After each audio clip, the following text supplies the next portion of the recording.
She was just a humble nanny. She worked day and night to support her family. One day, while feeding a disabled child, she had no idea that this boy was actually the secret son of a millionaire. And when the truth came out, her whole life changed forever. Emily Cross stared at the letter in her hands, the St. Helena Medical Center logo mocking her from the top of the page. Terminated just like that. 5 years of dedication evaporated. She crumpled the paper and tossed it across her small kitchen, watching it bounce off the faded yellow wall. "Bad news," Lillian called from her recliner. Emily's grandmother had a sixth sense about these things. Despite her failing health, "They're letting me go." Emily's voice cracked. "The Carter Foundation pulled their grant funding for my pediatric alternative therapy program, effective immediately." "Those Carters." Lillian's voice hardened, her frail fingers clutching her blanket. "Always taking what isn't theirs." Emily knew what was coming. The same story she'd heard 1,000 times, about her brilliant father, Mark Mitchell, the neurological breakthrough he'd developed, and his mysterious death before he could patent it. How the Carter Pharmaceuticals swooped in months later with an identical formula that made them billions. A story that seemed more like her grandmother's conspiracy theory with each passing year. "Not now, Gran, please." Emily filled a glass of water and brought it with Lillian's afternoon pills. "We need to focus on keeping this roof over our heads." The stack of bills on the counter told their own story. Mortgage payments, medical expenses, and now unemployment.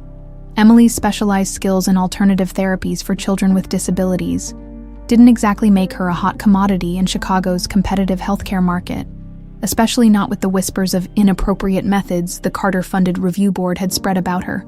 "There's always Helen's agency," Lillian suggested after swallowing her pills. "She's been asking you to join for years." "A nanny agency, Gran. I'm a certified pediatric nurse with specialized training, not a babysitter." "Pride won't pay these bills, honey." She was right, of course, 3 weeks and 17 rejection letters later. Emily found herself in the sterile office of Elite Child Care Services, facing Helen Parker across her immaculate desk. "Your qualifications are exceptional, Emily," Helen said, scanning her resume. "I have a family specifically requesting someone with medical background, high-profile client. Extremely private," she slid a contract across the desk. "The salary is substantial." Emily's eyes widened at the figure. "This can't be right." "It is. They're desperate. The child has special needs and they've gone through 5 caregivers this year." Helen's perfectly manicured finger tapped a non-disclosure clause. "They insist on anonymity until after you're hired. It's unusual, I know, but..."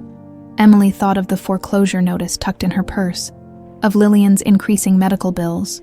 When do I start?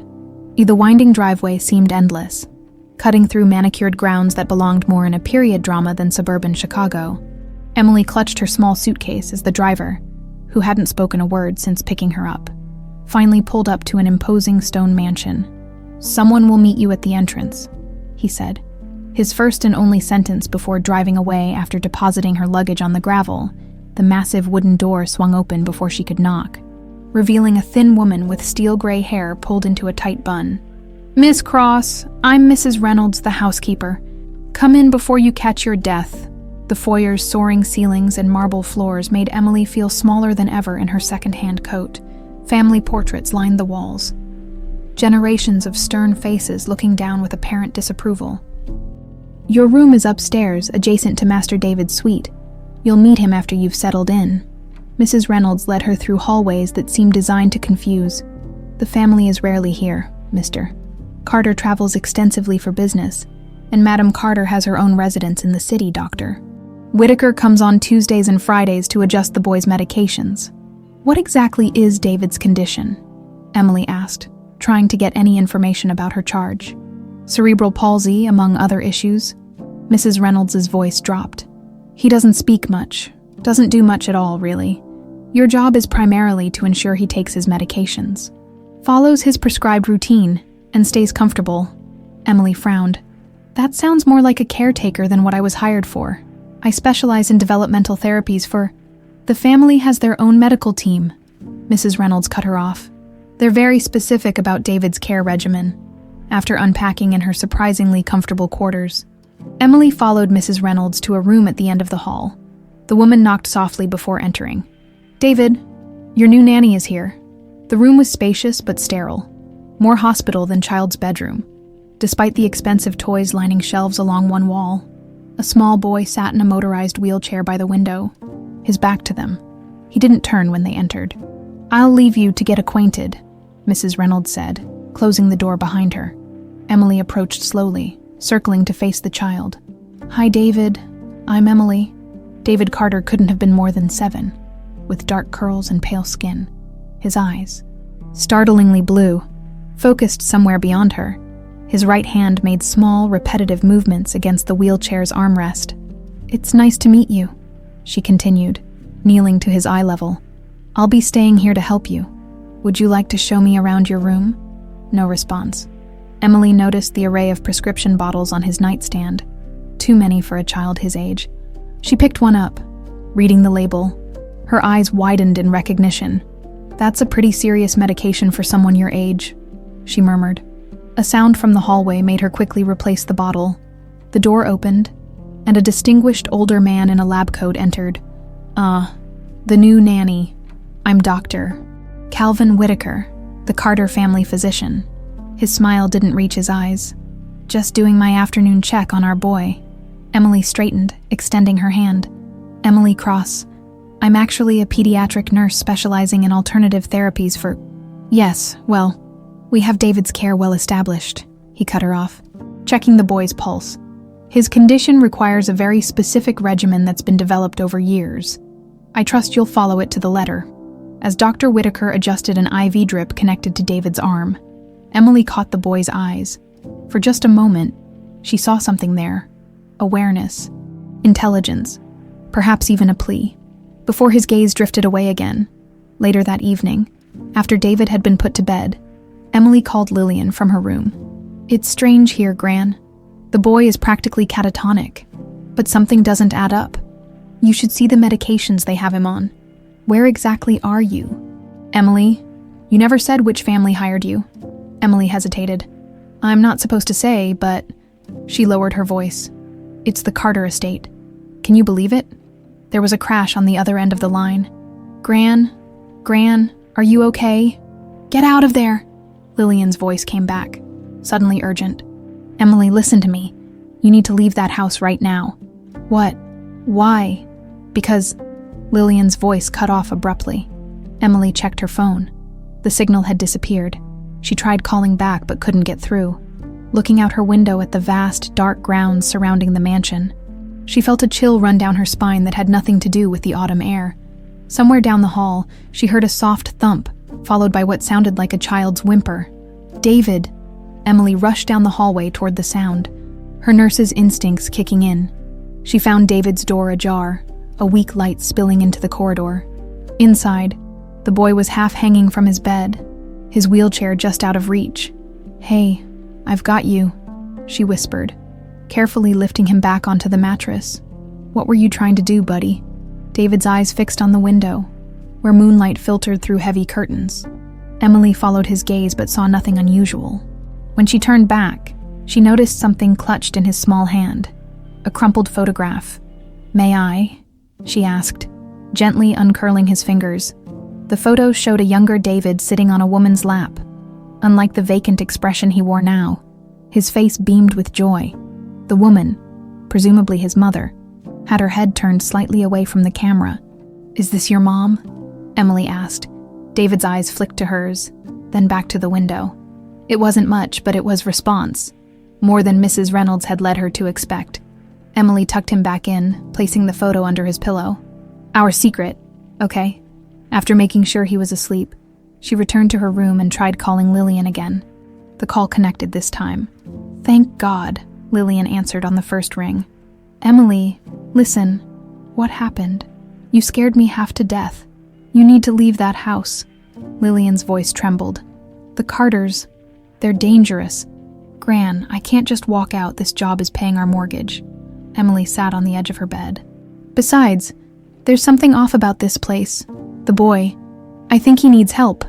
"That's exactly what your father would say." Lillian sighed heavily. "Promise me you'll be careful. Don't tell anyone your real purpose for being there." "Real purpose, Gran? What are you talking about?" A long pause. Just check the medicine cabinet in your bathroom, back behind the pipes. Emily frowned. How would you know about... Promise me, Emily. I promise. I'll call you tomorrow. Hanging up, Emily immediately went to her bathroom and removed the small access panel behind the sink.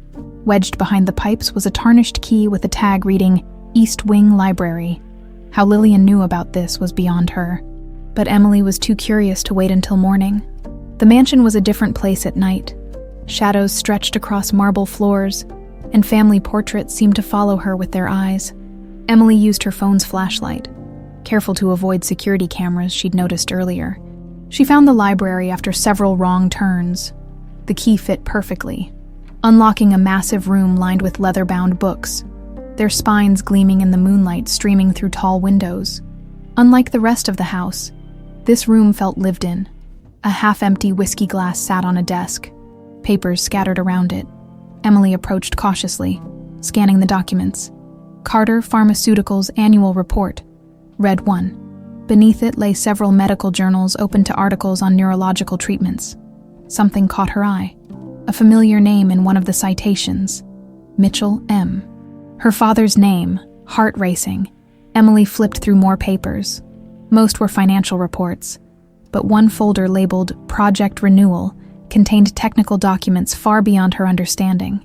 The name Mitchell appeared several more times. A sound in the hallway froze her in place. Footsteps approached, then passed. Emily exhaled slowly, gathering a few papers to photograph with her phone. As she turned to leave, her elbow knocked the whiskey glass, sending it crashing to the floor. She scrambled to clean it up, but voices outside the door made her duck behind a curtain instead. The door opened. Light flooded the room. I don't care what time it is in Tokyo, a man's voice barked. The CFO needs to explain these discrepancies now. Through the curtain's edge, Emily saw a tall, imposing figure stride to the desk. Vincent Carter, she presumed. David's father.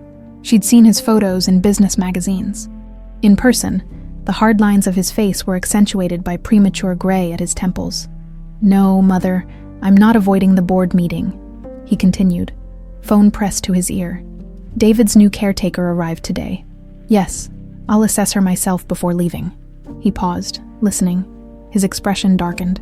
I don't care what Dr. Whitaker says. If this one doesn't work out, we try again. My son is not going to some facility. Another pause. Vincent's grip tightened on the phone. He's a 7-year-old boy, not a PR liability. I have to go. Someone's been in here. Emily's breath caught as he stared directly at the broken glass she'd failed to clean up. He ended his call, eyes scanning the room.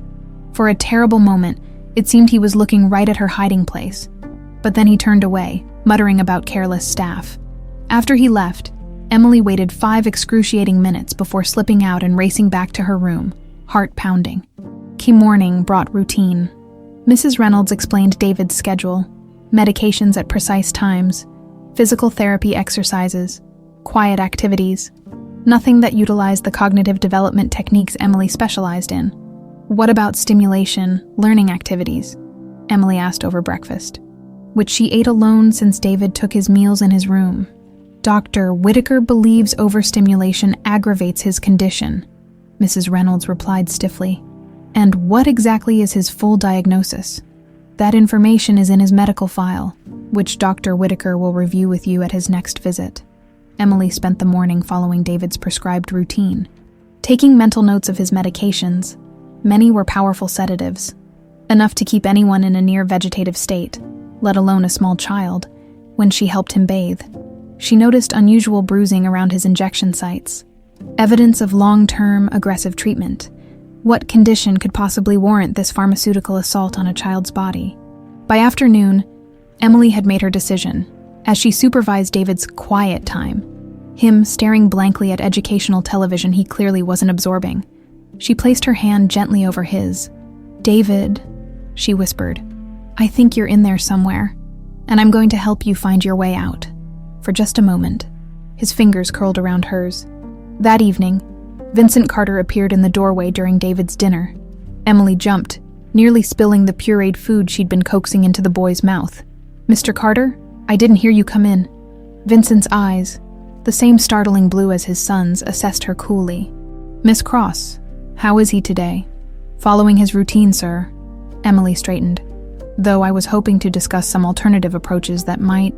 Dr. Whitaker handles his treatment plan. Vincent cut her off, but without the dismissiveness of the housekeeper or doctor, there was something else in his voice. Exhaustion, perhaps even resignation.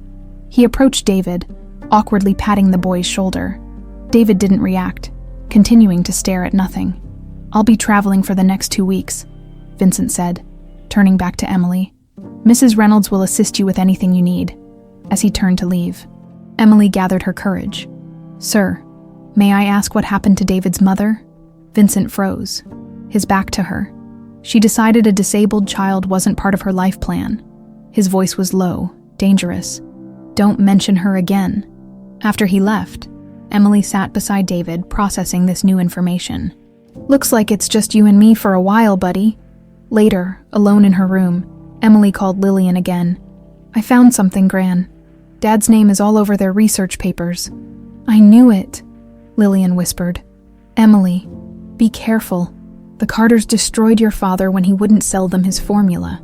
They'll do the same to you if they discover who you are. I'm not leaving, Emily said, watching the moon rise over the estate grounds. David needs me. He's being drugged into submission, Gran. Whatever's happening here, that little boy is paying the price.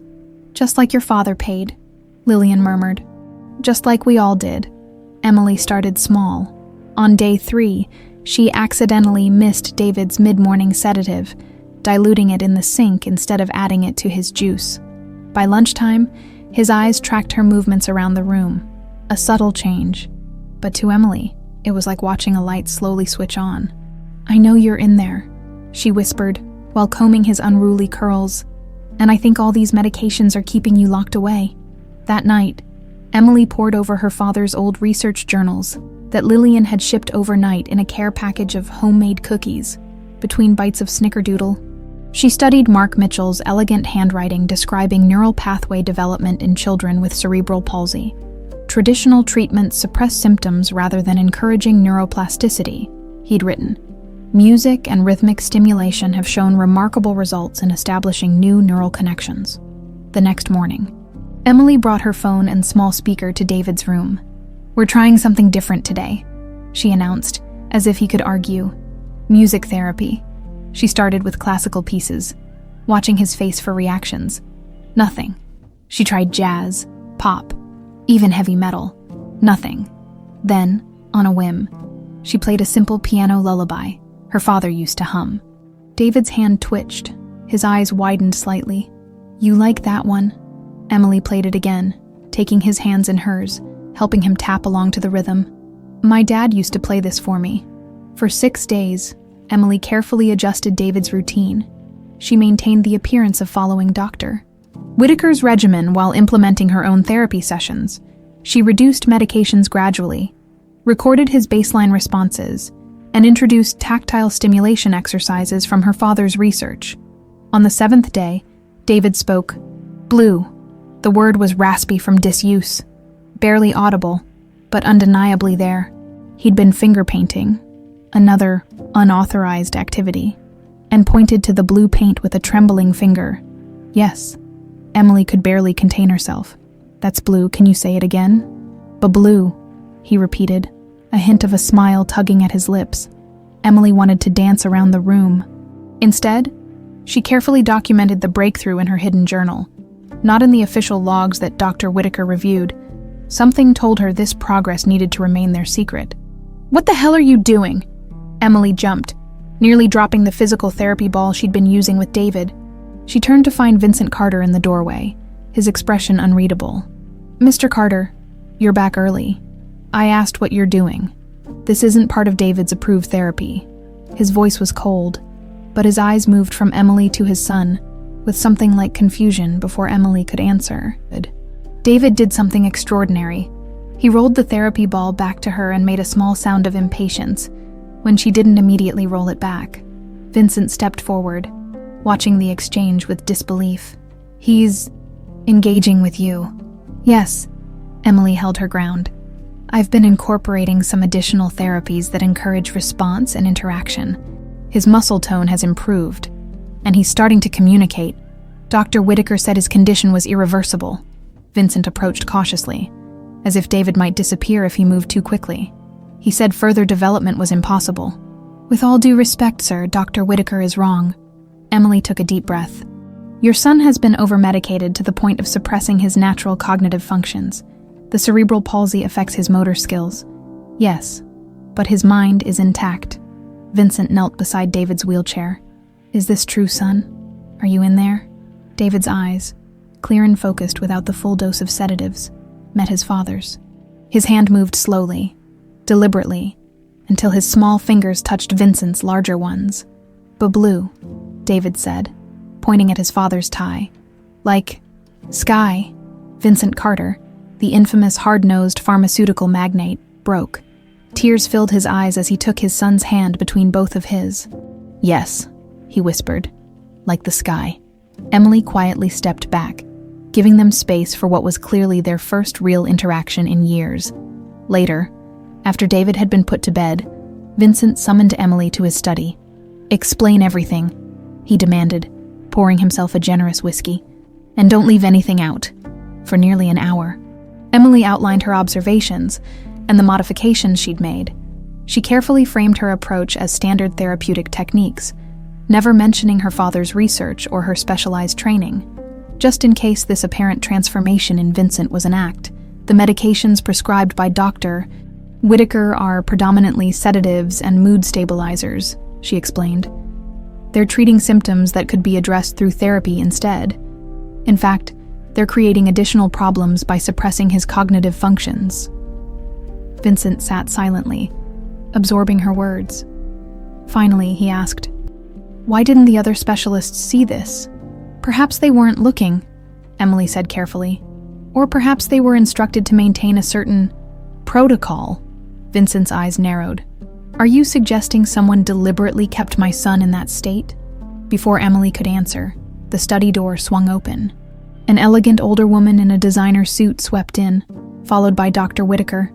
"Vincent, darling, why didn't you tell me you were coming home early?" The woman kissed Vincent's cheek, then turned cold eyes toward Emily. "And this must be the new nanny. Mother, this is Emily Cross." Vincent's voice tightened. "Emily, my mother, Valerie Carter." Valerie Carter was formidable in person. Tall, regal, with silver blonde hair perfectly coiffed. Her resemblance to Vincent was striking, but where his eyes showed hints of humanity, hers were calculating. "Miss Cross," her smile didn't reach her eyes. "Dr. Whitaker tells me you've been creative with David's care. I've been implementing additional therapeutic techniques," Emily replied evenly, "with positive results." Dr. Whitaker stepped forward. "Whatever results you think you're seeing are likely temporary responses that could heighten expectations unrealistically. David's condition requires stable management, not experimental approaches." "He spoke today," Vincent interjected. "He recognized me." Valerie and Dr. Whitaker exchanged a quick glance that Emily caught, but Vincent missed. "Vincent?" Valerie laid a manicured hand on her son's arm. "We've been through this before. Don't let yourself hope too much. Remember what happened with that specialist from Sweden? You were devastated when David regressed. This is different." Vincent pulled away from his mother's touch. "I want to see where this leads." Valerie's smile tightened.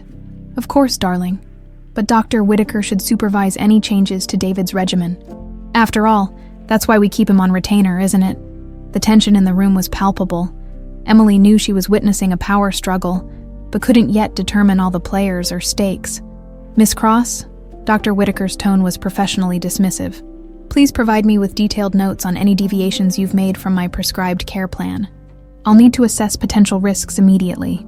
"Of course, doctor," Emily replied, knowing her sanitized official records showed nothing unusual. As the meeting ended, Vincent caught Emily's arm in the hallway. "Don't stop what you're doing," he said quietly. "But be careful, my mother. She means well."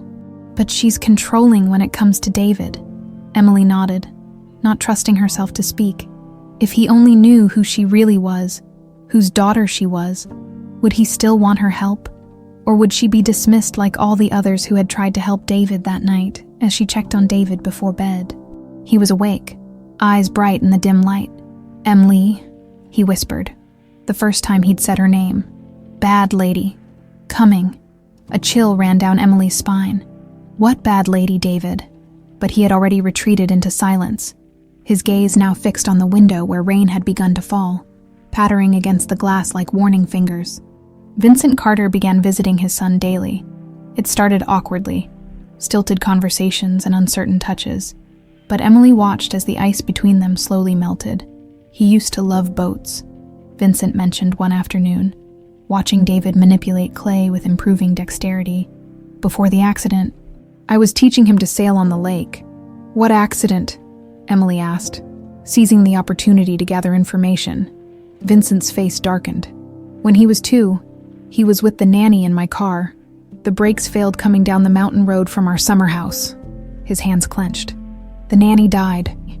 David survived, but with additional trauma to his already compromised nervous system. That's when Julia, his mother, left. I'm sorry, Emily said softly. That must have been devastating. My mother handled everything. The medical decisions, the specialists, the legal aftermath. Vincent watched his son with haunted eyes. I wasn't coping well. I trusted her judgment. Maybe I shouldn't have. Emily carefully kept her expression neutral. It's difficult to know what's best when you're in pain. Dad, David called out suddenly, his speech still halting but increasingly clear. Look, he'd molded the clay into a rough boat shape. Vincent stared, then laughed. A short, rusty sound, as if he'd forgotten how. That's right, son. That's a boat. Emily excused herself, giving father and son privacy, while she digested this new information, the accident that had worsened David's condition. Could it have been more than an accident? Lillian had hinted that the Carters were dangerous. What lengths might Valerie Carter go to if she saw her grandson as a liability? Emily was filing her nightly notes when a knock came at her door. She quickly hid her personal journal before answering. Vincent stood in the hallway looking uncomfortable. May I come in? I'd like to speak privately. Emily nodded, suddenly aware of her casual attire, leggings and an oversized t-shirt. Vincent himself was still in his business suit, though he'd removed his tie and unbuttoned his collar. I'm leaving for New York tomorrow, he said, perching awkwardly on the edge of her desk chair. Board meetings I can't postpone. David will miss you, Emily replied. He's thriving with your attention. That's what I wanted to discuss. Vincent looked directly at her. My mother will be here in my absence. She has strong opinions about David's care. I've noticed.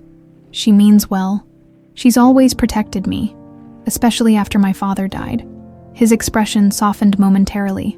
But I want you to continue what you're doing with David, regardless of what she or Whitaker say. He reached into his jacket and pulled out a business card. This is my private number, not my assistant. Not my office. Me, if there are any problems, any at all, call immediately. Emily took the card, their fingers brushing momentarily. She felt a strange flutter in her chest that had nothing to do with her mission. I will. Vincent lingered, seeming reluctant to leave. You know, I've hired dozens of specialists over the years. None of them connected with him like you have. I believe in looking beyond the diagnosis to the person, Emily said carefully. Where did you train? Your methods are unusual, a dangerous question. Emily chose her words carefully. I developed most of them during my work with special needs children at St. Helena, the Medical Center. Vincent frowned. They have an excellent pediatric program. Why leave for nanny work? Budget cuts, Emily lied smoothly. The Carter Foundation pulled funding from my department. Vincent's eyebrows shot up. The Carter Foundation. That's my mother's pet project. I had no idea they funded St. Helena. Most major hospitals receive some Carter funding, Emily replied, heart pounding. She'd said too much. Vincent studied her for a long moment. There's something different about you, Emily Cross. Something familiar I can't quite place. Before she could respond, his phone buzzed. He checked it and sighed. My mother, always checking up. He rose to leave, then paused at the door. Thank you for giving me my son back. After he left, Emily collapsed onto her bed, adrenaline coursing through her veins. She was playing a dangerous game. Developing feelings for the son of the man who destroyed her father was definitely not part of her plan. Whoa! The next morning, Vincent said goodbye to David with a real hug. perhaps their first in years. Before departing for New York, Emily watched, touched despite herself, as David waved until his father's car disappeared down the long driveway. They were halfway through morning therapy when Mrs. Reynolds appeared at the door. "Miss Cross, there's someone here to see David." Valerie Carter swept into the room like royalty entering a peasant's hut. Today she wore a crisp white pantsuit that probably cost more than Emily's entire wardrobe. "Grandmother has arrived," she announced, as if speaking to an audience rather than a small boy and his caretaker. "David, darling, come give me a kiss." To Emily's surprise, David shrank back in his chair. "No," he said clearly. "No kiss." Valerie froze, her practiced smile faltering. "What did he say?" "He said no," Emily replied, fighting to keep the satisfaction from her voice. "He's making his own choices now." Valerie's eyes narrowed to dangerous slits. "Dr. Whitaker warned me you were interfering with his medication schedule. I see he was right." "I've followed the official care plan," Emily said, technically truthful. Her unofficial interventions weren't documented anywhere Whitaker could see. "David has never spoken like this before," Valerie said accusingly. Perhaps he never had anything he wanted to say. Emily stood protectively beside David's chair. Or perhaps no one was listening. Valerie's nostrils flared, but she quickly composed herself. "Mrs. Reynolds, please take David for his mid-morning snack. I'd like to speak with Miss Cross alone." Once they were gone, Valerie's mask dropped completely. "Let me be perfectly clear. My grandson's condition is delicate. The regimen developed by Dr. Whitaker has kept him stable for 5 years. Whatever amateur techniques you're employing, stop now. With all due respect, Mrs. Carter, your son has approved my therapeutic approach. My son is an emotional man easily manipulated by pretty faces." Valerie's smile was razor sharp. "He doesn't understand David's medical needs as I do." "And what needs are those?" Emily challenged. "To keep him drugged into submission." Valerie stepped closer, her perfume expensively overwhelming. "You have no idea what you're meddling with. A Carter heir must be perfect. Vincent cannot have his image tarnished by a disabled child, especially now that the company is expanding into new markets." The callousness took Emily's breath away. "David is a little boy, not a PR problem. He's both." Valerie's voice hardened. "And you are easily replaced, remember that." With that, she swept from the room, leaving Emily shaking with rage. This woman had orchestrated her father's downfall, stolen his research, and now was deliberately suppressing her own grandson's development, all to maintain the pristine Carter image. Later that afternoon, a messenger delivered a package to Emily. Inside was a sleek laptop with a note from Vincent. "For tracking David's progress, password is his birthday." That night, after David was asleep, Emily used the laptop to access the Carter Pharmaceuticals network. Vincent had unknowingly given her the key to everything her father had lost. As data filled the screen, Emily didn't notice the small red light blinking on the smoke detector above her desk. A camera recording her every move. Emily couldn't wait to tell Lillian about her discovery. She drove through Chicago's rain-slick streets the next morning, having convinced Mrs. Reynolds that David needed a day of rest after his exciting breakthrough. In reality, she needed to show her grandmother what she'd found on Vincent's laptop. Lillian's small apartment was warm and cluttered, smelling of cinnamon and old books. Despite her frail appearance, her eyes lit up when Emily entered. "Tell me everything," she demanded. Even before Emily removed her raincoat, Emily pulled out printed documents from her bag. "Look at this. I accessed their research database." She spread papers across the kitchen table. "Project Renewal.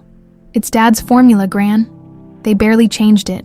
And look at the original trial dates, just 3 months after Dad died." Lillian's hands trembled as she examined the papers. "I knew it.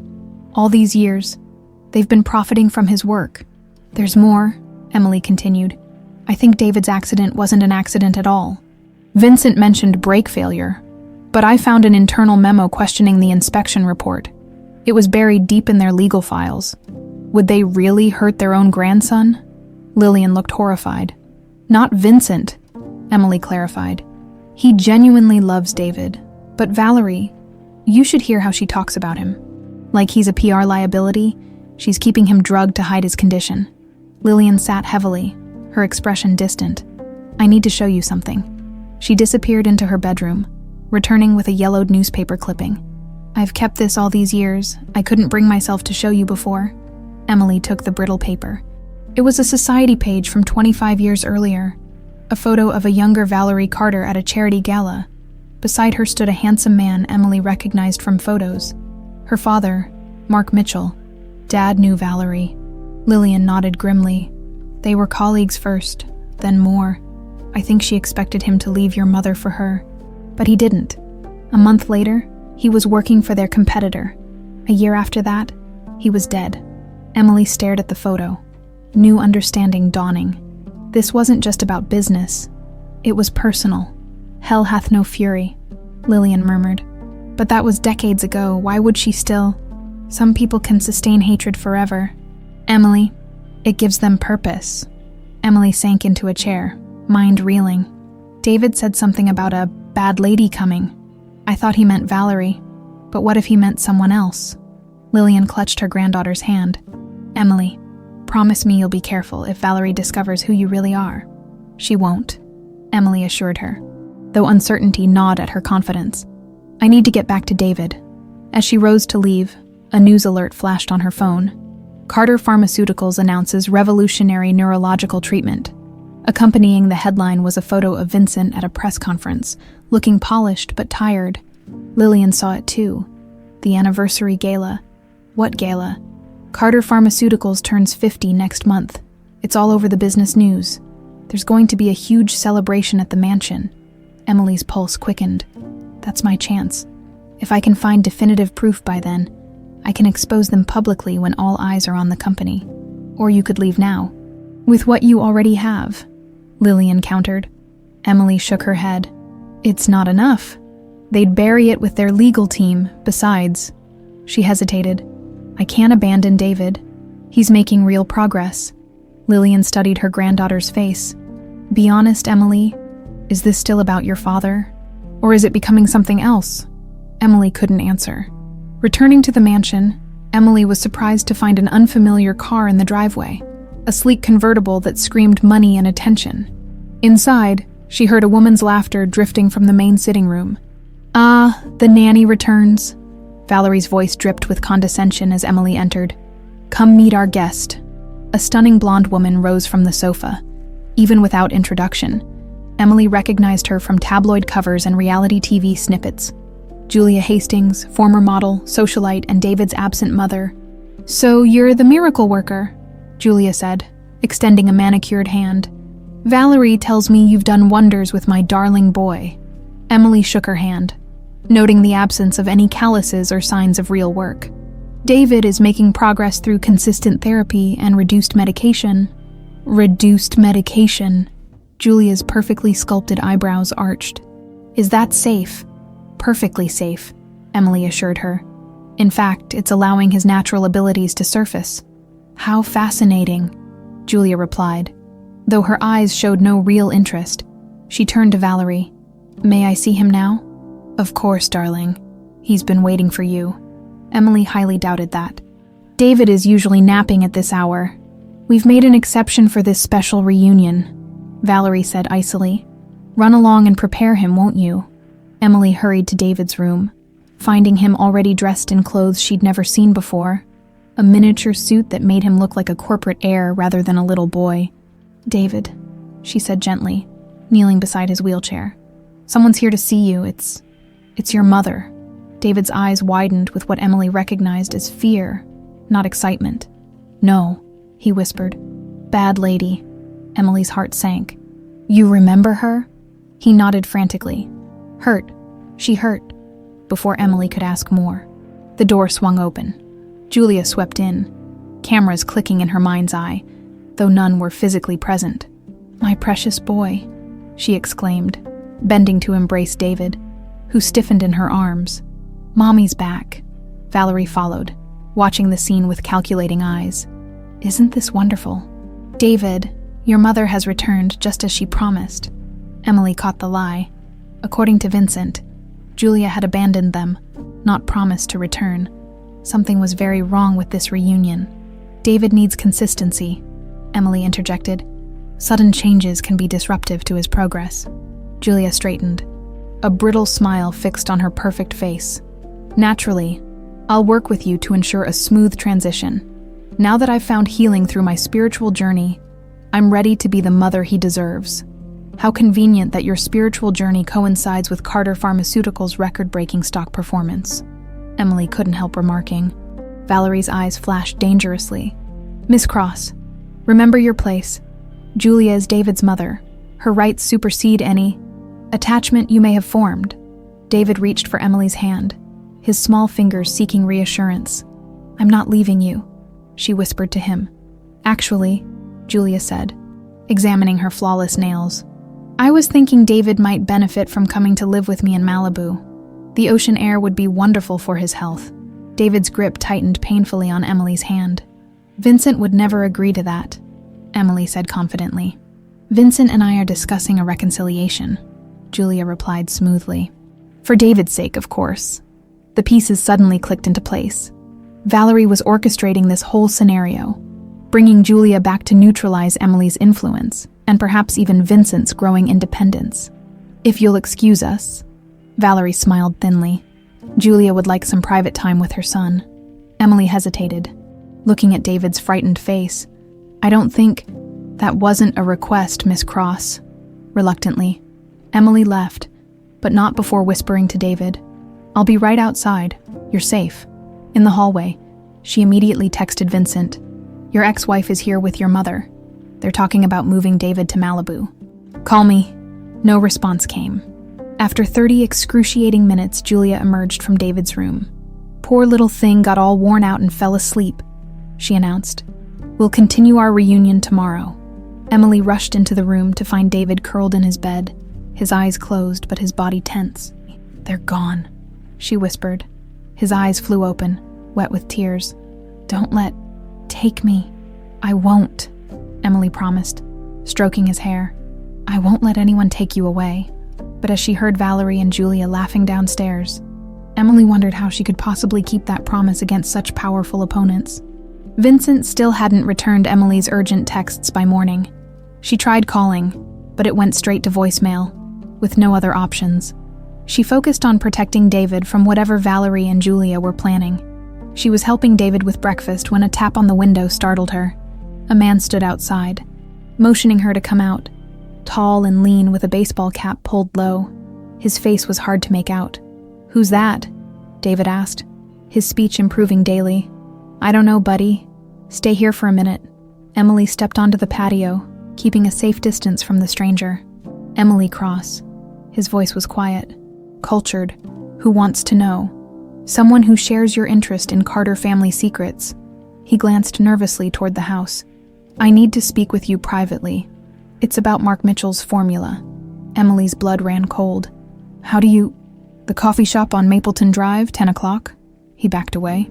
"Come alone. Trust no one in that house." Before she could respond, he disappeared into the garden shrubbery. Mrs. Reynolds agreed to watch David during his rest period, allowing Emily a brief window to meet the mysterious man. The coffee shop was a small, unremarkable place. In the back corner sat her contact, now without the cap, revealing wavy, dark hair streaked with premature gray. "Thank you for coming," he said as she slid into the seat across from him. "I wasn't sure you would. Who are you?" "Oliver Banks." He offered his hand. "At least, that's who I am now." Emily didn't take it. "What do you want?" "To help you."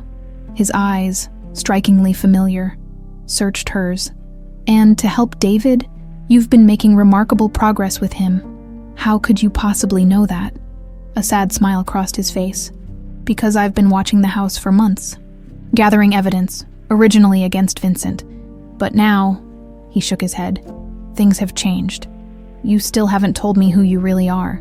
Oliver, if that was his name, leaned forward. 5 years ago, I was Damien Carter, Vincent's younger brother." Emily stared in disbelief. "Damien Carter died in a climbing accident in Colorado. That's the official story." His fingers drummed nervously on the table.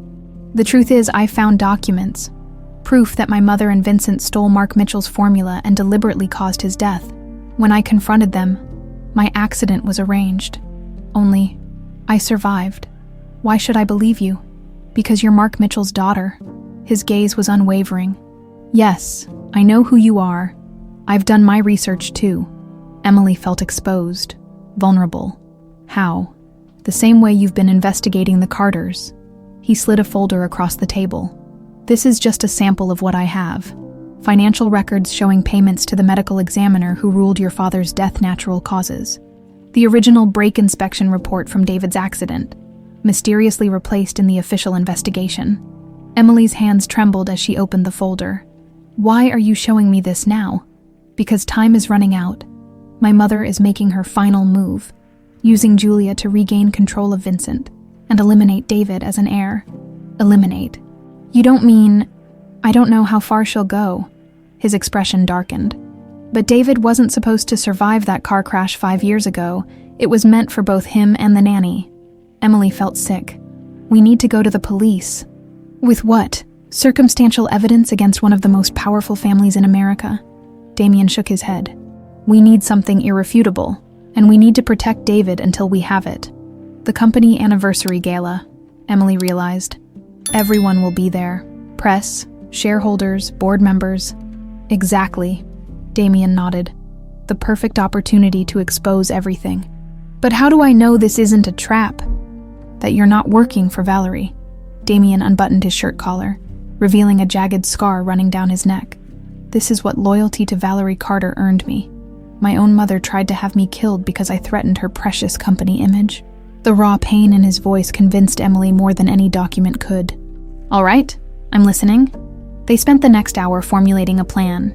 Damien had been gathering evidence for years, living under his new identity while working his way into Carter Pharmaceuticals' inner circle as a potential investor. "Vincent doesn't recognize me," he explained. "Multiple surgeries change my appearance, and he never looks closely at anyone these days. But I need access to the secure archives in the East Wing. That's where the original research documents would be." "I have a key to the library," Emily admitted, "but not to the archives. The gala will be our chance. Security will be focused on the guests, not the private areas." Damien checked his watch. "You should get back before you're missed." As Emily stood to leave, he caught her arm. "Be careful around Julia. She's desperate and dangerous. The perfect puppet for my mother." And Emily returned to find the mansion in an uproar. Julia was berating a staff member in the foyer, while Valerie watched with cold amusement. "Where have you been?" Valerie demanded when she spotted Emily. "David has been asking for you." "I had a personal errand." Emily moved toward the stairs. "In the future, clear all absences with me." Valerie's tone permitted no argument. "Julia has decided to extend her stay. We're preparing the East Wing suite for her." Emily nodded, hiding her alarm. The East Wing, where the archives were located, the very place she and Damien needed to access. In David's room, she found him agitated, refusing to cooperate with the physical therapist Valerie had apparently called in during her absence. "Emily," David's relief was palpable. "You came back." "Of course I did." She dismissed the therapist with a look. "I'll always come back for you." Once they were alone, David whispered, "She tried to take me." "Who, David?" "Your mother." He nodded frantically. "Car," she wanted. "In car." A chill ran down Emily's spine. Julia had tried to remove David from the property while she was gone. "Listen to me." Emily knelt to his level. "No one is taking you anywhere, I promise." That evening, Vincent finally called back. "Emily, I've been in back-to-back meetings. What's this about Julia?" She explained the situation, including David's fear and Julia's attempt to take him. "That's impossible," Vincent responded, though doubt colored his voice. "Julia signed away her parental rights years ago in exchange for a substantial settlement. She has no legal claim to David." "Your mother seemed very supportive of her," Emily pressed. "Mother always had a soft spot for Julia, despite everything." Vincent sighed heavily. "I'm cutting my trip short. I'll be home tomorrow evening." After hanging up, Emily checked on David one last time before bed. He was sleeping peacefully for once, clutching a small toy boat she'd helped him make. Returning to her room, she found her door slightly ajar, heart pounding. She pushed it open slowly. Julia sat at her desk, the laptop open before her. "Looking for something?" Emily asked coldly. Julia didn't even pretend to be embarrassed. "Just getting to know my son's caretaker better." She stood, smoothing her designer dress. You and Vincent have been quite communicative lately. About David's care? Of course. Julia's smile was predatory, though it seems you have other interests as well. Project Renewal makes for fascinating reading. Emily's mouth went dry. I don't know what you're talking about. Don't play dumb. Emily Mitchell. Julia's voice hardened. Or did you think no one would notice the daughter of Mark Mitchell infiltrating the Carter household? The floor seemed to shift beneath Emily's feet. How did you? Facial recognition software is remarkably good these days. Valerie had her suspicions from the start. Julia moved toward the door.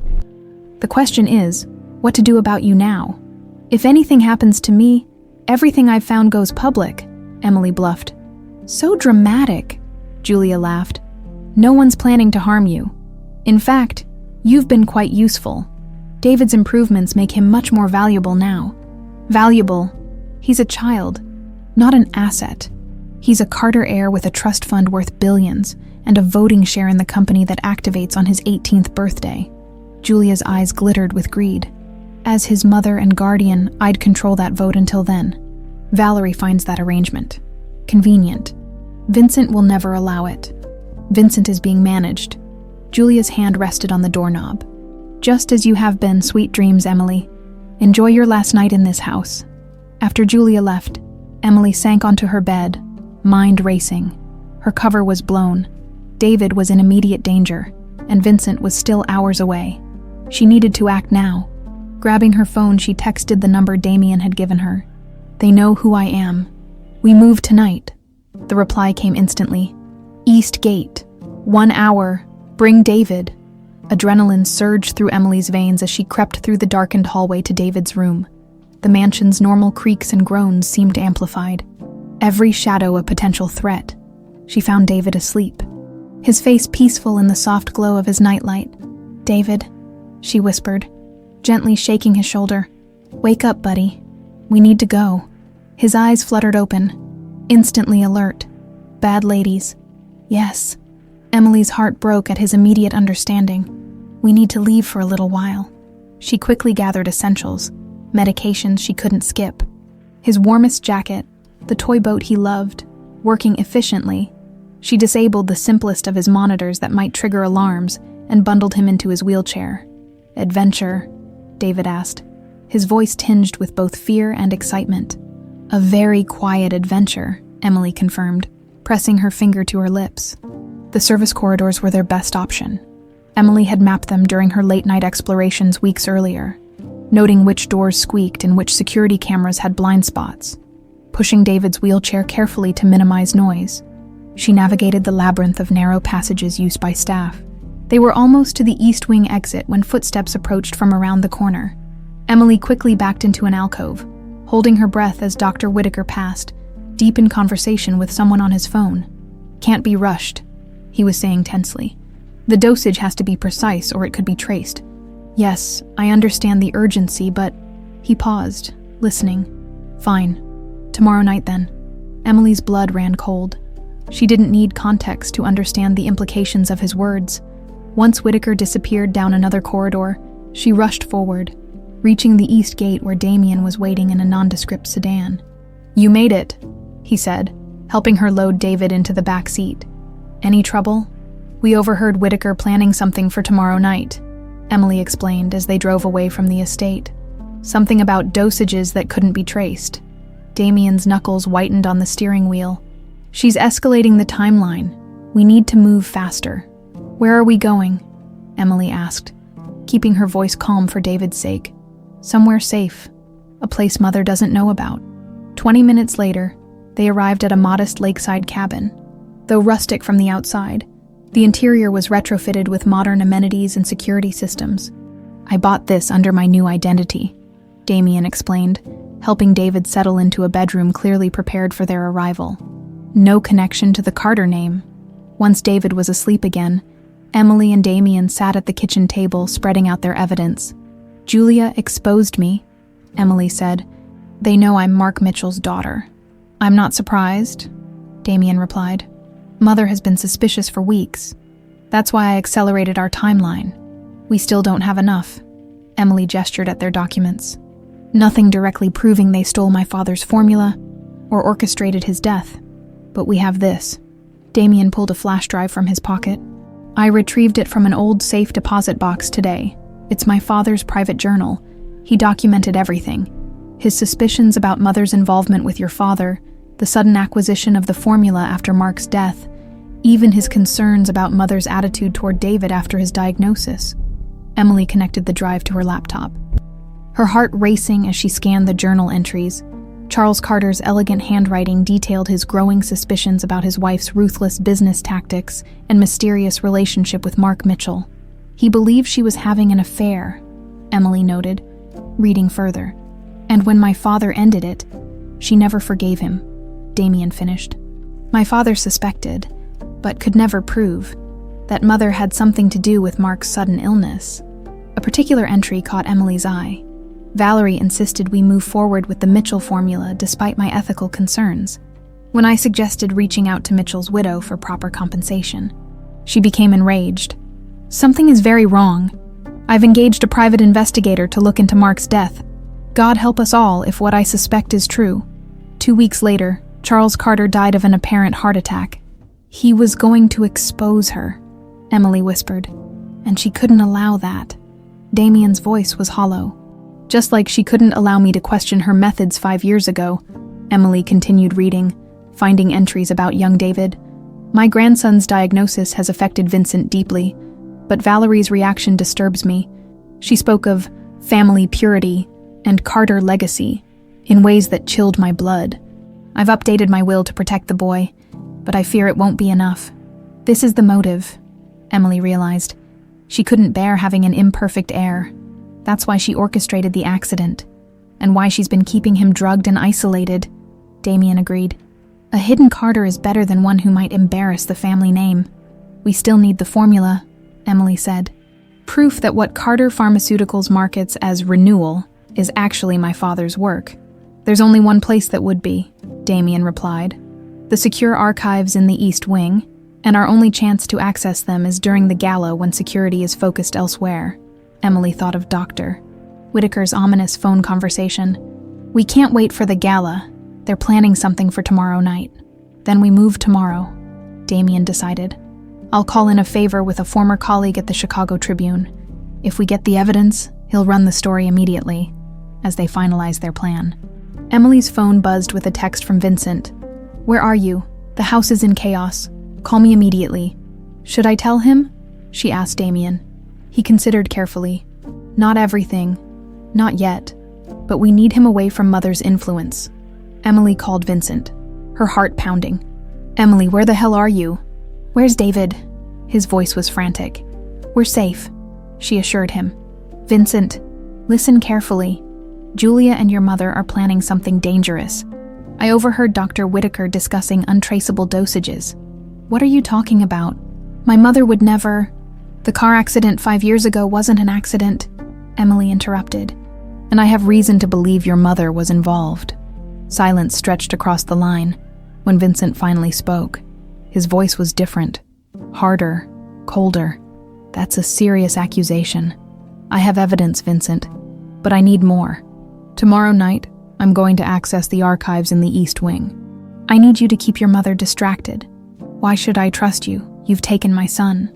Because David is talking, walking, and thriving under my care. All things Whitaker said were impossible. Because your mother brought Julia back not out of kindness, but as a tool to regain control of David. Because deep down, you've always known something wasn't right about your son's treatment. Another long pause. Bring David to the boathouse tomorrow at noon. Come alone. If your story checks out, I'll help you. After hanging up, Damien looked concerned. Can we trust him? I don't know, Emily admitted. But he loves David. That has to count for something. Late that night, as Damien slept on the couch, Emily checked on David. He was awake, looking out the window at the moonlit lake. Boat, he said, pointing to the water. That's right. Emily sat beside him. Your dad taught you about boats, didn't he? David nodded. Before bad things. He turned to her, his expression suddenly serious. Dad, good, Grandma. Not good. I know, buddy. Emily stroked his hair. We're going to make sure the not good people can't hurt you anymore. You stay." His small hand found hers. "Promise." Emily thought of her father, of justice long delayed, of her growing feelings for Vincent, and of this remarkable child who had somehow worked his way into her heart. "I promise," she said, knowing that whatever tomorrow brought, her life was now inextricably bound to David's. "No matter what happens, I'll be there for you." Outside, the wind picked up, sending ripples across the dark water as a storm approached, nature mirroring the tumult to come. The boathouse sat at the edge of the Carter estate, its weathered wood and glass windows reflecting the choppy waters of the private lake. Emily approached cautiously, David's wheelchair navigating the gravel path with difficulty. Damien had stayed back at the cabin, ready to execute their backup plan if things went wrong.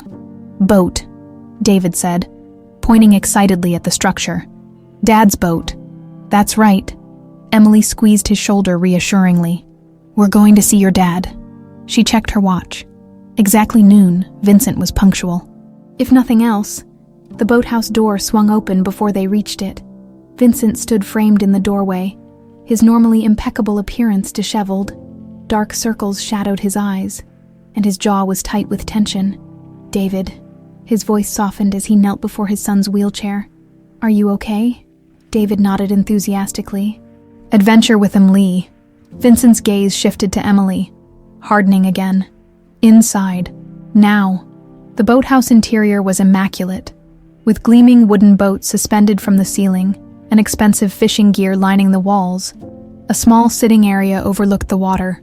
"Explain," Vincent demanded once they were settled. "And it better be convincing." Emily took a deep breath. "Your mother knows who I really am. Emily Mitchell, daughter of Mark Mitchell, the scientist who developed the formula that became renewal before he mysteriously died." Vincent's expression remained guarded. "You infiltrated my home under false pretenses." "Yes," Emily admitted. "Initially, I came for justice for my father, but then I met David, and everything changed. And now you're accusing my mother of... what, exactly?" Emily retrieved her phone, pulling up the journal entries Damien had provided. "Your father suspected your mother was involved in my father's death. He hired investigators before his own sudden death." Vincent scanned the entries, his face paling. "This could be fabricated." "It's not, and there's more." Emily outlined everything they'd discovered. The medications keeping David suppressed, Dr. Whitaker's sinister phone call, Julia's reappearance, and the plot to control David's inheritance. Vincent's composure fractured as she spoke. He paced the small room, occasionally glancing at his son, who was contentedly examining a model sailboat. "I knew something wasn't right," he finally admitted. "After you started changing his treatments, seeing him respond, it made me question everything. But my own mother," he shook his head. "That's impossible." "Is it?" Emily challenged. "She brought Julia back, a woman who abandoned her son, and is positioning her to take custody. Why would she do that unless she needed someone she could control?" "Proof," Vincent insisted. "I need absolute proof before I accuse my mother of trying to harm my son." Emily hesitated, then reached into her bag. She'd been working on a special project, a motorized walker she'd designed based on her father's research, tailored to David's specific needs. "This is based on my father's designs," she explained, unfolding the device. "The same principles that Carter Pharmaceuticals built Renewal on. I've been working on it at night, adapting it for David." Vincent examined it, his engineer's eye recognizing the innovative mechanisms. "This is remarkable." "David, want to show your dad what we've been practicing?" Emily asked. David nodded eagerly. With Emily's help, he transferred from the wheelchair to the walker. Vincent watched, transfixed, as his son gripped the handles and, with tremendous concentration, took 3 wobbly steps forward. That's impossible," Vincent whispered, tears forming in his eyes. "Whitaker said he would never walk." "Whitaker lied," Emily said simply. "On your mother's orders." David looked up at his father, a tentative smile on his face. "Boat now, Dad." Vincent broke. He fell to his knees, gathering his son in a gentle embrace. "Yes, David, boat anytime you want." As father and son reconnected, Emily stepped outside to give them privacy. Her phone buzzed. A text from Damien. Security increased at the mansion. "Something's happening. Be careful." When she returned, Vincent was helping David back into his wheelchair. "I can't believe I didn't see it," he said, his voice rough with emotion. "All these years, your mother is very good at manipulation," Emily replied. "But now we have a chance to expose everything. Tonight." Before they can move against David, Vincent stood, resolve hardening his features. "The archives. That's where the original research would be. Yes, we need to get in tonight. I have access," Vincent said. "But my mother will be watching me now that David's gone. She'll be suspicious. That's why you need to return to the house alone. Act concerned but not accusatory. Tell her you're meeting with security about David's disappearance." Vincent nodded slowly. "And you? I'll enter through the old service tunnel. Your brother showed me how." "My brother is dead," Vincent said sharply. Emily took a deep breath. "No, Vincent, he's not."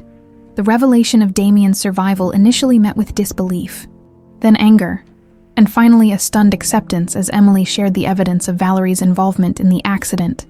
"I need to see him," Vincent insisted. "You will," Emily promised. "But first we need those documents." They finalized their plan. Vincent would return to the mansion, maintaining the pretense that he was working with authorities to find David. That evening, he would create a distraction, while Emily slipped into the archives through the service tunnels. As they prepared to part ways, Vincent caught Emily's arm. "Why are you really doing this? It can't just be about your father anymore." Emily looked at David, who was humming softly as he examined fishing lures. "It started as revenge," she admitted. "But now, I care about him. About both of you." Something shifted in Vincent's eyes, the last ice of suspicion melting. He stepped closer, his hand moving to cup her cheek. "Emily Mitchell," he murmured. "I should hate you for deceiving me, but you don't," she asked, her voice barely audible. His answer was a kiss, gentle at first, then deepening with urgency and longing. Emily responded, months of suppressed feelings breaking through her careful defenses. When they separated, both slightly breathless, Vincent rested his forehead against hers. "We have unfinished business. You and I." "Yes," she whispered, "but David comes first." "Always," he agreed, reluctantly stepping back. 8 p.m. East Wing Archives, don't be late. After Vincent left, Emily took David to meet Damien. The reunion between brothers was emotional. Damien visibly shocked by David's improvements. David initially shy but quickly warming to his uncle's obvious affection. As evening approached, Emily prepared for her mission. She would infiltrate the mansion while Damien stayed with David, ready to take him to safety if anything went wrong. "Be careful," Damien warned as she prepared to leave. "Mother will be on high alert if she suspects Vincent is helping you."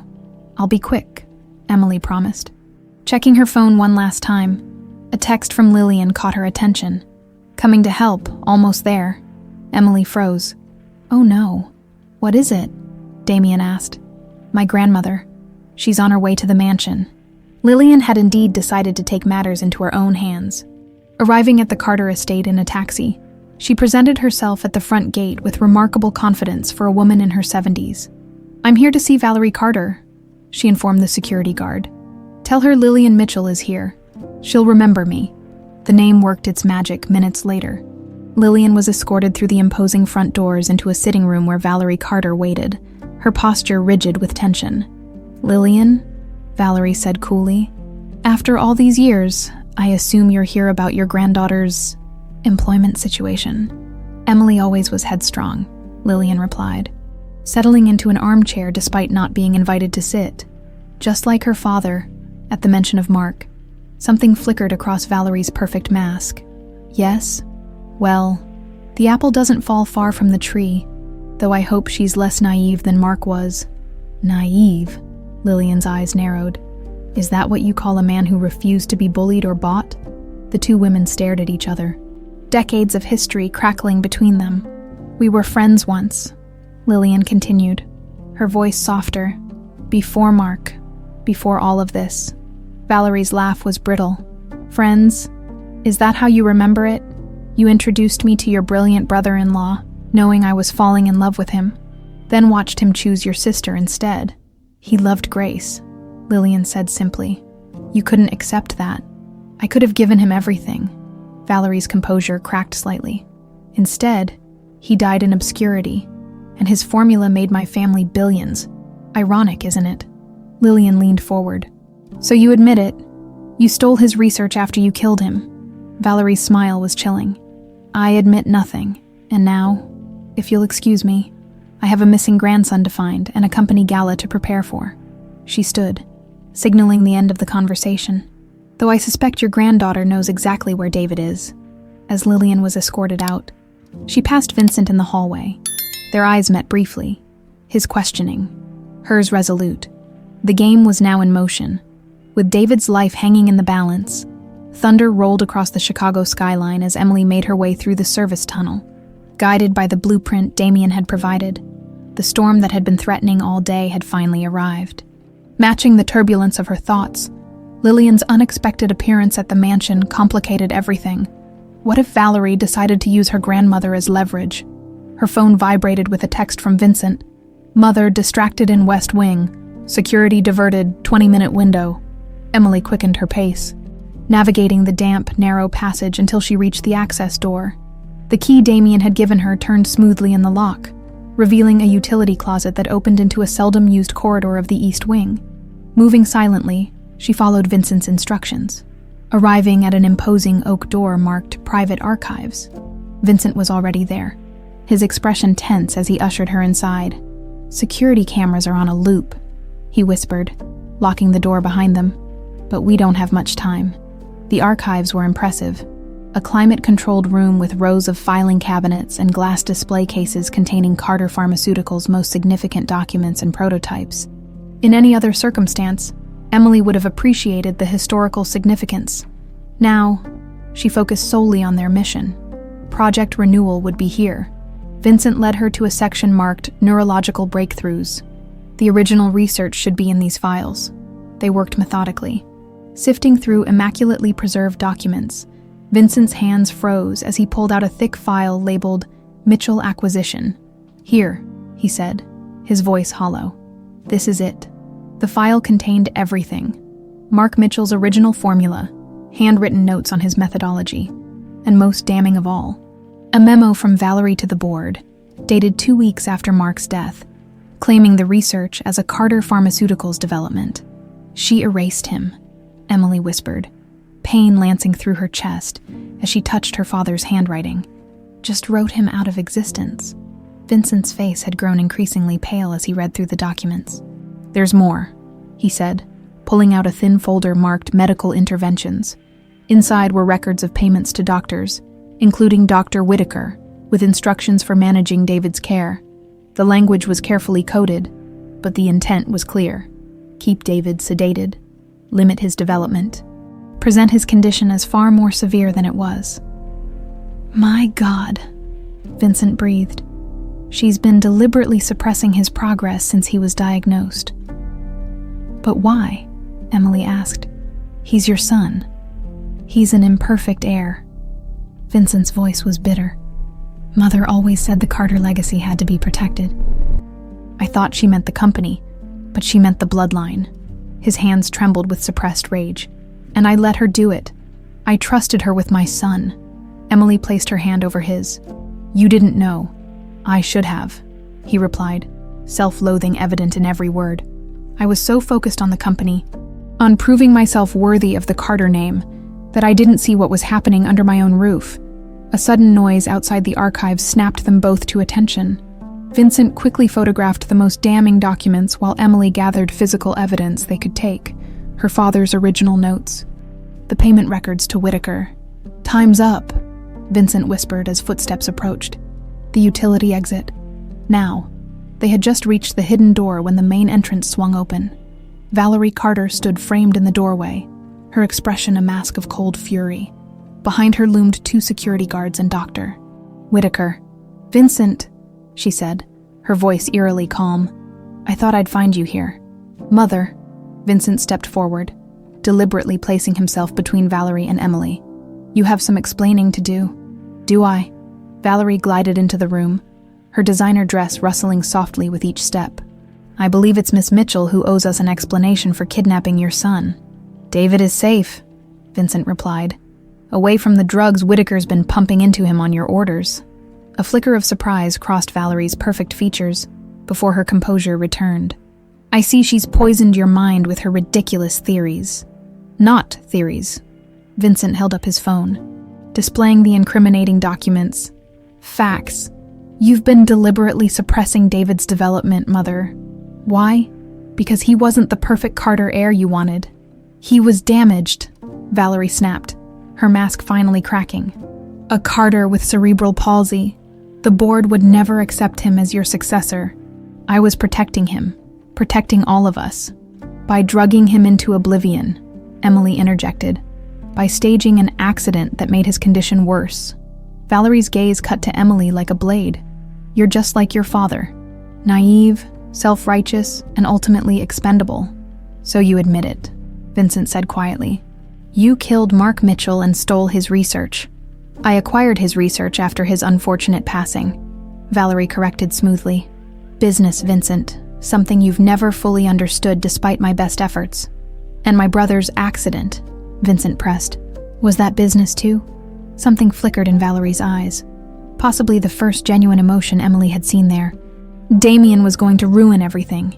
He found old documents, started asking questions. I didn't want him hurt, just diverted. He's alive, Mother. The news hit Valerie like a physical blow. For a moment, she seemed genuinely shaken. Then her eyes narrowed. Impossible. He survived your attempt to kill him, Emily said. He's been gathering evidence against you for years. Whitaker shifted uncomfortably behind Valerie. Perhaps we should continue this discussion somewhere more private, he suggested, eyeing the security guards. There's nothing to discuss, Vincent declared. I'm taking this evidence to the police. It's over, Mother. Valerie's laugh was chilling. Oh, Vincent, it's never over. She nodded to the guards. Detain them both. Miss Mitchell is to be charged with kidnapping, and my son clearly needs medical attention. He's not thinking clearly. The guards hesitated, looking uncertainly between Vincent and Valerie. I'm the CEO, Vincent reminded them. And this is my house. And I'm the majority shareholder, Valerie countered. Thanks to your father's unfortunate passing before he could change his will. The standoff was broken by a commotion in the hallway. Julia burst in, mascara streaking down her face. They found him, she cried.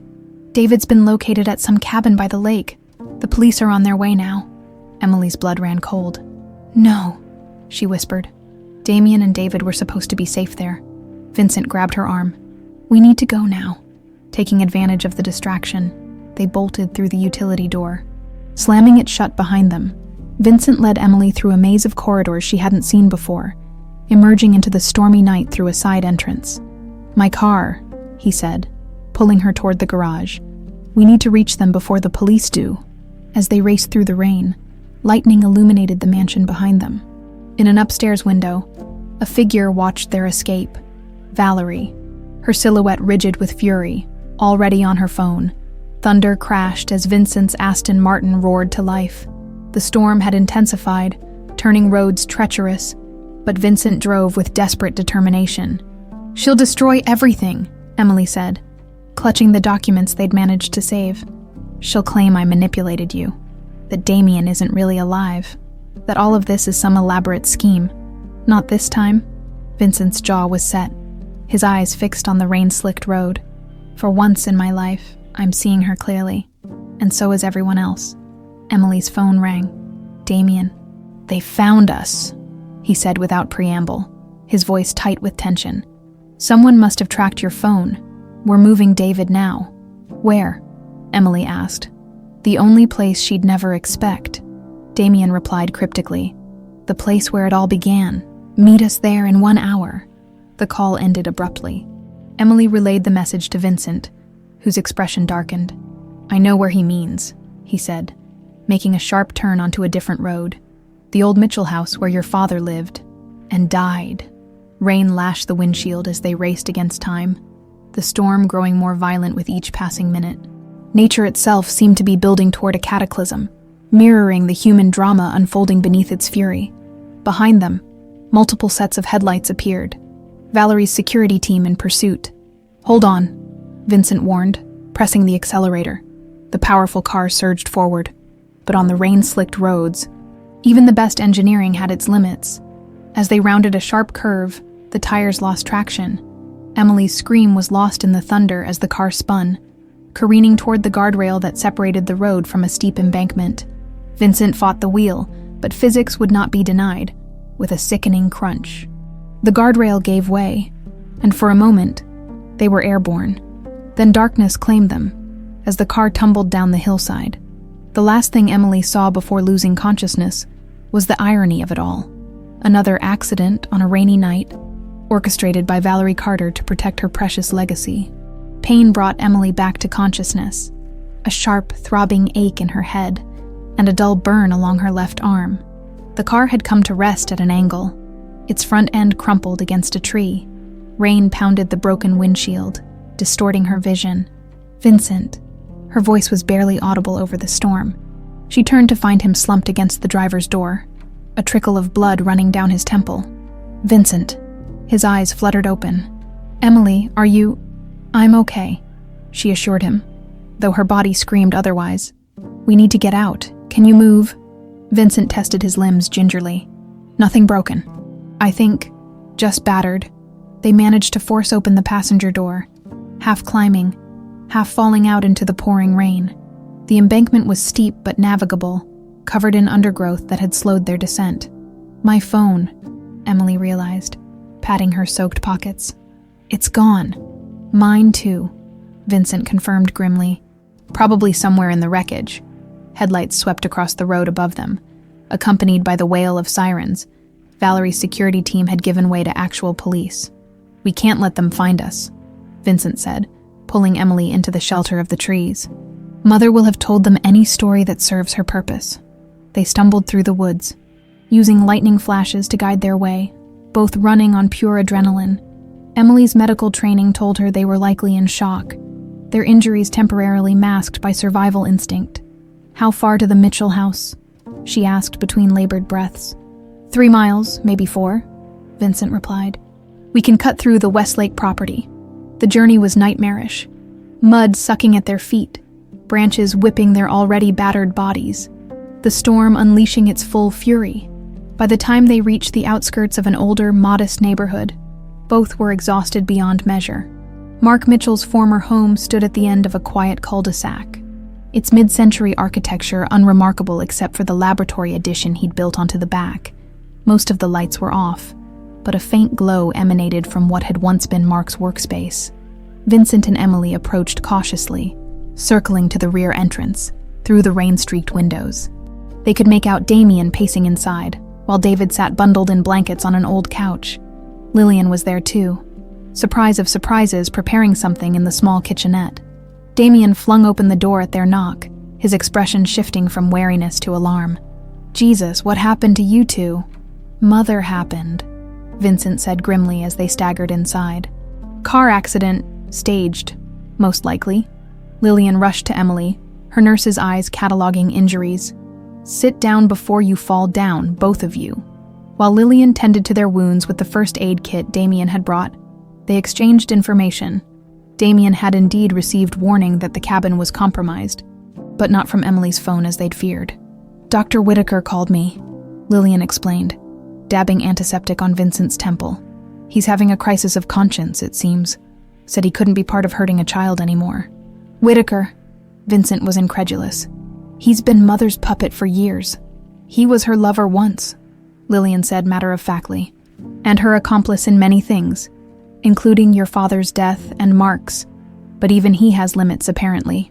Bad doctor helped, David chimed in unexpectedly from his cocoon of blankets. Now good, Emily moved to sit beside him. You remember Dr. Whitaker from before, from when you were little? David nodded solemnly. Car crash he made. Brakes not work. The room fell silent, save for the pounding rain on the roof. He confessed everything to me, Lillian continued, her voice tight with old pain. How Valerie orchestrated it all. Mark's poisoning, your father's heart attack, the attempt on Damien, the brake tampering that was meant to kill David but only killed his nanny. He's written it all down and gone to the police. Mother will discredit him, Vincent said. She'll claim he's mentally unstable, obsessed with her. She's done it before with others who've crossed her. Not this time, Damien interjected, opening his laptop. While you two were playing detective in the archives, I was broadcasting everything. He turned the screen to show them a live video feed. Valerie Carter in her element at the Carter Pharmaceuticals' 50th anniversary gala, which had apparently gone ahead despite the storm and the family drama. Elegant in black and diamonds, she was addressing a crowd of shareholders, board members, and press. Unfortunate disturbance earlier, but I'm pleased to report that my grandson has been found safe. The unstable caretaker who abducted him is in police custody and... Her smooth speech was interrupted. As the doors to the ballroom swung open, Dr. Calvin Whitaker walked in. Accompanied by 2 police detectives, the camera caught Valerie's momentary loss of composure before her mask slipped back into place. "Calvin, darling," she called, false cheer in her voice. "I'm so glad you could join us after all." Whitaker didn't respond to her greeting. Instead, he walked directly to the podium and took the microphone. "My name is Dr. Calvin Whitaker," he began, his voice shaking slightly. "For 25 years, I have been complicit in criminal acts orchestrated by Valerie Carter." The ballroom erupted in murmurs. Valerie's hand shot out to reclaim the microphone, but one of the detectives blocked her. "I have given a full statement to the authorities," Whitaker continued, "detailing my role in the death of Mark Mitchell, whose neurological research was stolen to create renewal, in the cardiac medication manipulation that killed Charles Carter, in the brake tampering that resulted in the death of Eliza Baker and the worsening of David Carter's condition, and in the deliberate medical suppression of David Carter to hide the extent of his abilities." The camera panned to show Valerie's face, a frozen mask of fury as her carefully constructed world imploded. "Additionally," Whitaker continued, "I have provided evidence of Valerie Carter's role in the presumed death of her son, Damien Carter, who threatened to expose her crimes 5 years ago." As if on cue, the video feed split to show Damien, Lev from the Mitchell house, his face visible to the world for the first time since his accident. "Hello, Mother," he said simply. The ballroom descended into chaos as reporters shouted questions and security tried to maintain order. Through it all, the camera remained fixed on Valerie, capturing the moment her composure finally, catastrophically, failed. "You ungrateful parasites!" she shrieked, lunging toward Whitaker. "I built this company. I protected the Carter legacy while the rest of you wallowed in sentiment and weakness." It took 3 security guards to restrain her as she continued her tirade, each word further damning her in the eyes of the shocked audience. Damien closed the laptop. "It's over," he said quietly. "She's destroyed herself more thoroughly than we ever could." David, who had been watching intently, spoke up in his increasingly clear voice. "Grandma, bad, but we, good now." Vincent crossed to his son, kneeling before him. "Yes, David, we're good now. No more bad medicine. No more hiding who you really are. And Emily and Lillian and Uncle Damien will be part of our family now, if they want to be." His eyes met Emily's across the room, a question in them that went far beyond the immediate crisis. David smiled, reaching for his father's hand. "Family," he repeated. "I like that." Outside, the storm was finally beginning to abate, the thunder retreating into the distance. As if on cue, Emily's phone, which Damien had recovered from the wrecked car, rang. It was the detective in charge of the case, confirming that Valerie was in custody and charges were being prepared. "What about us?" Emily asked. "Vincent and I, we know you weren't kidnapping anyone, Miss Mitchell," the detective assured her. "Dr. Whitaker has been very thorough in his statement. We'll need formal interviews, of course, but there's no rush. Take care of that boy. He's been through enough." After the call ended, Emily found herself standing in what had once been her father's laboratory. The equipment was long gone, but she could still feel his presence somehow. His dedication, his brilliance, his love for his family. Vincent joined her, his hand finding hers. "Your father would be proud of you," he said softly. "I hope so," Emily replied. "This started as a quest for revenge, but it became something else entirely." "Justice," Vincent suggested. "Healing. Love," Emily said simply, looking through the doorway to where David was animatedly showing Lillian and Damien how to control a small remote control boat he'd found among his father's old things. 6 months later, on a perfect spring morning, The Mitchell Institute for Neurological Research opened its doors. Located on the Carter estate, which Vincent had transformed from a cold showplace into a center for healing, the institute represented everything Mark Mitchell had dreamed of.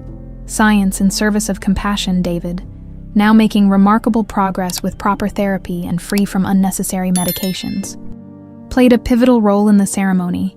With the help of the walker Emily had designed, he walked slowly but steadily to the podium, where he pressed the button that officially opened the facility as applause erupted from the assembled crowd of medical professionals, patients, and press. Emily squeezed Vincent's hand.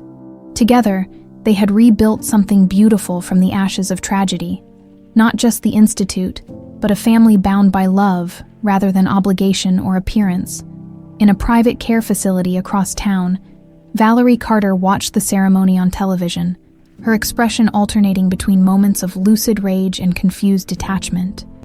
Dr. Whitaker, serving a reduced sentence in exchange for his testimony, occasionally visited, perhaps the only person who understood the twisted path that had led her to such destruction.